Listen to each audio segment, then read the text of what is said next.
Hi, I'm Marcel, and welcome to Screaming into the Void, mostly about books.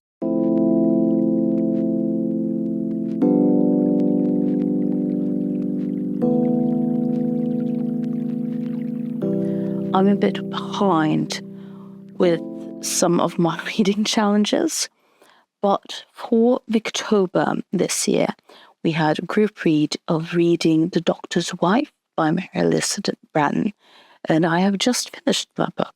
So, reading this book, it made me think about Marianne from Sense and Sensibility and Aurora from Betrayed by Amalie Skram. Now, those two characters, in sort of a comparison with Isabel, is that these three women are all very young, very naive, and kept young and naive by society up until they are going to get married, because men think that is the attractive aspect of them.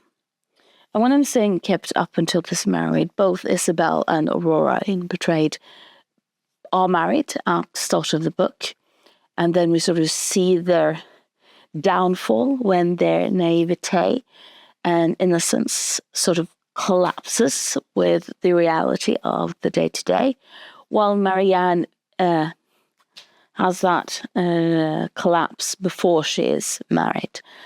But before anything like that happens, Braddon and Eleanor, two other characters in Sense and Sensibility, do discuss Marianne's young, naive, innocent character, where Eleanor says that she hoped that Marianne would grow up, in a sense, and Braddon says that no, it is bad when women grow up, because the reason why women grow up is because bad things happen to them, and that she shouldn't want bad things to happen to a sister.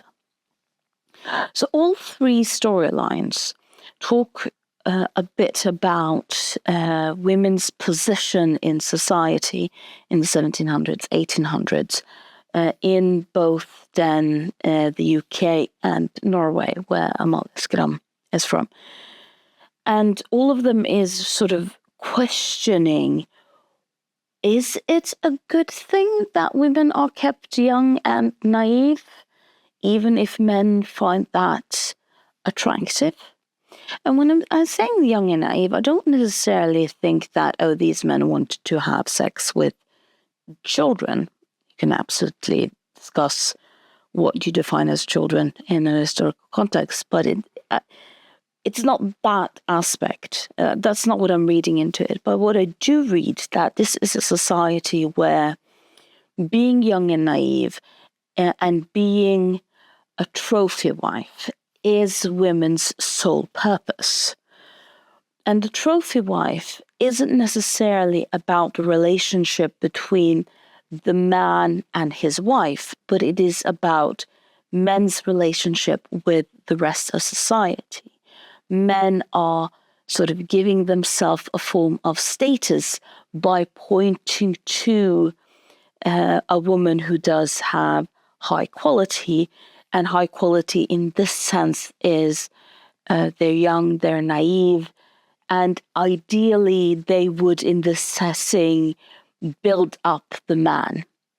This is all about sort of feeding his ego. And these three books do, I think, point to the disparity between that sort of relationship. Now, Amalie Skram is probably the one that is most overt with it, who is most direct in her critique.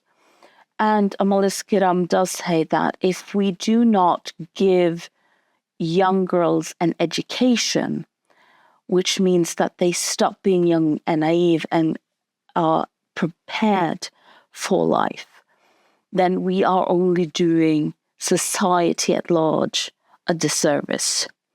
That these men in these books aren't really happy with the consequences of their choices, because there is nothing positive of being married to someone who can't deal with the grown-up world,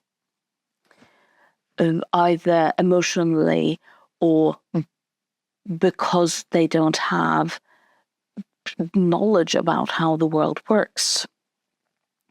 So all of these books sort of do flirt with the discussion you then have with what should we do with young girls to prepare them for the role of being wives and mothers. So none of the books are saying they shouldn't get married, they should have sex outside of wedlock, they should have jobs. None of those books are there, but they are saying that even if you sort of only, I don't think only, but even if women is to be a wife, and that is the purpose of women, they still need some kind of preparation for that life, or else they will not be good wives for their husbands and for their men.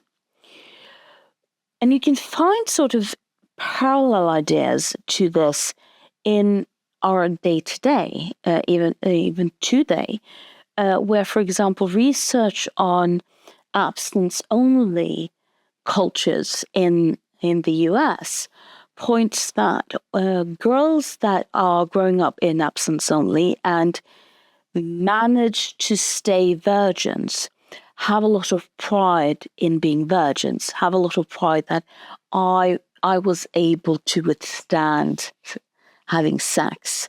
I am pure. I have status because I managed that. And that is so linked with their identity and self-worth that when they finally get married, and even if they theoretically or sort of, if asked, then they will say, of course, I'm married, I'm allowed to have sex with my husband. Emotionally and sort of based on their own identity, they aren't able to actually have sex with their own husbands, because then they would stop being pure. They would lose their identity.